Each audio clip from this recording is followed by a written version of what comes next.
O que estamos vendo não é coincidência, não é ingenuidade artística e muito menos liberdade criativa.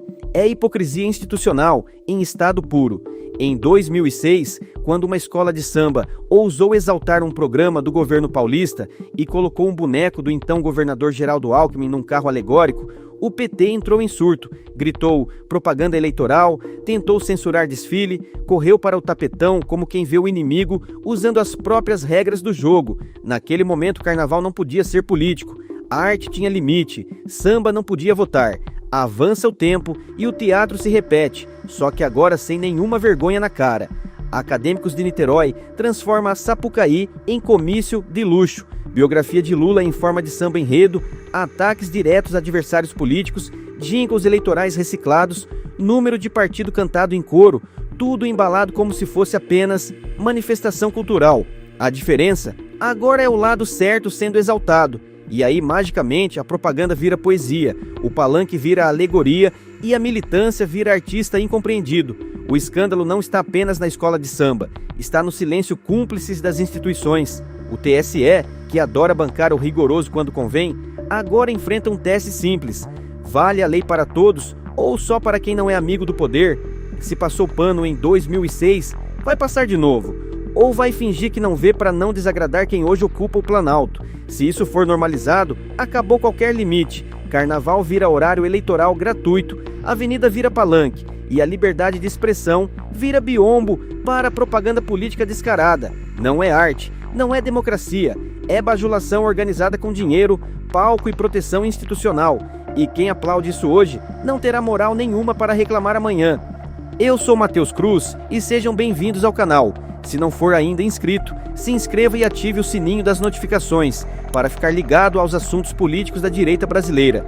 Em 2006, a Escola Paulista Leandro de Itaquera foi para a avenida com um samba exaltando, acredite, a despoluição do rio Tietê, que por uma dessas coincidências, um alinhamento de planetas, era um programa do governador do estado, Geraldo Alckmin.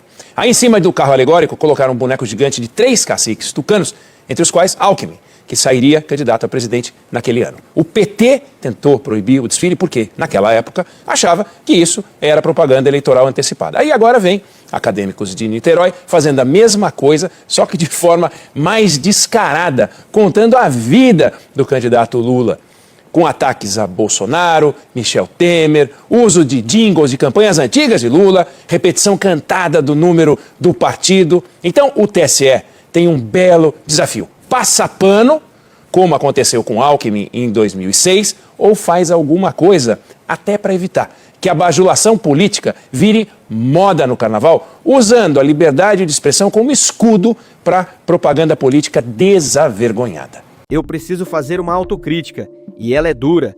Em 2022, quando Jair Bolsonaro era presidente, nós, conservadores, não demos um minuto de trégua. Qualquer passo em falso era tratado como escândalo institucional. Qualquer evento oficial virava abuso da máquina pública. Qualquer discurso mais inflamado era classificado como ato eleitoral disfarçado. O 7 de setembro em Copacabana virou o símbolo máximo disso. Dissemos, e eu disse, que o presidente havia transformado uma data cívica em palanque, que a IBC era usada para promover o governo, que havia confusão deliberada entre Estado e campanha. Batemos pesado e batemos certo, porque regra é regra. Mas agora é 2026, ano eleitoral, outro presidente, outro grupo no poder. E o que vemos? Um silêncio ensurdecedor. Lula inaugura obras como se estivesse em comício, viaja em agenda oficial fazendo discurso de campanha, transforma eventos institucionais em palanques emocionais com narrativa política, recado eleitoral e militância aplaudindo. E onde estão as críticas da grande imprensa? Onde está a indignação seletiva que antes era diária?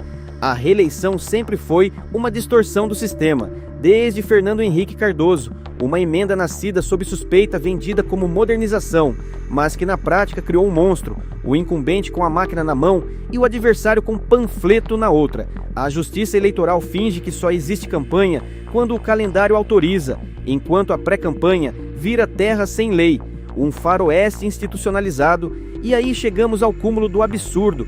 Dinheiro público, escola de samba, carnaval, samba enredo exaltando a trajetória de Lula, o presidente em exercício, candidato natural à reeleição. É propaganda política travestida de cultura popular, é campanha eleitoral em ritmo de bateria, é palanque com fantasia pluma e verba estatal. Querem mesmo nos convencer de que isso é coincidência, que não tem cálculo político, que não será explorado eleitoralmente depois? 10 em cada 10 petistas compartilham o samba, militantes torcem, divulgam, impulsionam. A narrativa está pronta, embalada, emocional, popular, exatamente como manda o manual eleitoral.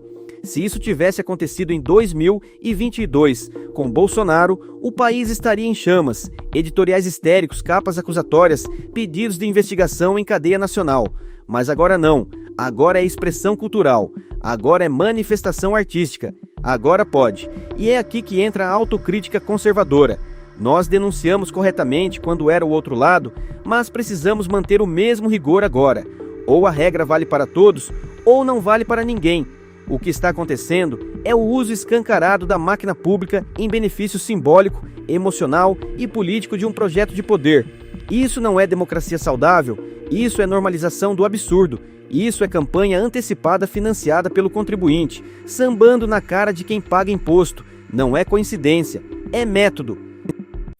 Débora, em 2022, quando Jair Bolsonaro era o presidente da República, a oposição era o PT, e uma das maiores críticas que se fazia ao governo federal era sobre o uso da máquina pública numa campanha à reeleição. Eu me lembro, por exemplo, no desfile de 7 de setembro, que o presidente da República, Jair Bolsonaro, transformou praticamente num ato eleitoral no Rio de Janeiro, em Copacabana, mudou o local do desfile. Também havia muitas críticas sobre a utilização da EBC, a TV pública, para promover o governo em ano eleitoral. Eu vejo poucas críticas nesse ano agora eleitoral de 2026 o que pode ser considerado o uso da máquina pública pelo presidente Lula em ano eleitoral. O fato é que em vários eventos de inaugurações, eventos oficiais, o presidente Lula, de certa forma, transformou num palanque, fazendo discursos com aspecto eleitoral em viagens oficiais. O Instituto da Reeleição, que surgiu no Brasil com Fernando Henrique Cardoso, aliás, a aprovação da emenda da reeleição já foi bastante polêmica, ela foi se aperfeiçoando, tentando separar a igreja e Estado, ou seja, o que é o governo do que é a campanha. Na campanha eleitoral propriamente dita, por exemplo, é o partido que paga o combustível da aeronave que leva o presidente, porque o presidente não vai viajar de voo de carreira. O problema é que no Brasil a pré-campanha eleitoral ela é imensa e não há regulamentação nenhuma. A regulamentação, a justiça eleitoral começa de fato a atuar apenas quando a campanha oficial começa. Pré-campanha é território livre. Governadores que estão no cargo, claro que aproveitam do cargo também para disputar a reeleição, porque se deslocam em aeronaves oficiais, têm direito às suas TVs estaduais, a toda a estrutura que o governo oferece para quem está no exercício do cargo. Não é por acaso que sempre o detentor do cargo é o favorito à reeleição. No caso do Brasil, desde a redemocratização, o único que perdeu a campanha para a reeleição foi Jair Bolsonaro, em circunstâncias muito peculiares, em 2022, e ainda assim por uma pequena margem de voto para o presidente Lula. Inclusive, o inquérito do 8 de janeiro investigou o uso da máquina a ponto da Polícia Rodoviária Federal impedir eleitores de chegarem para votar no Nordeste. Mas existem 1001 maneiras de utilizar a máquina. E é nesse debate, é nesse contexto que se insere a utilização de recursos públicos para financiar uma escola de samba, que tem como samba enredo a história e a exaltação ao presidente Luiz Inácio Lula da Silva. É, como eu disse, um samba enredo que poderia ter sido perfeitamente produzido em horário eleitoral. E eu não duvido nada que ele vai ser utilizado no horário eleitoral. 10 em cada 10 petistas que eu conheço compartilharam o samba enredo nas suas redes sociais e estão todos, mas todos torcendo para Acadêmicos de Niterói. Não é coincidência, né, Débora?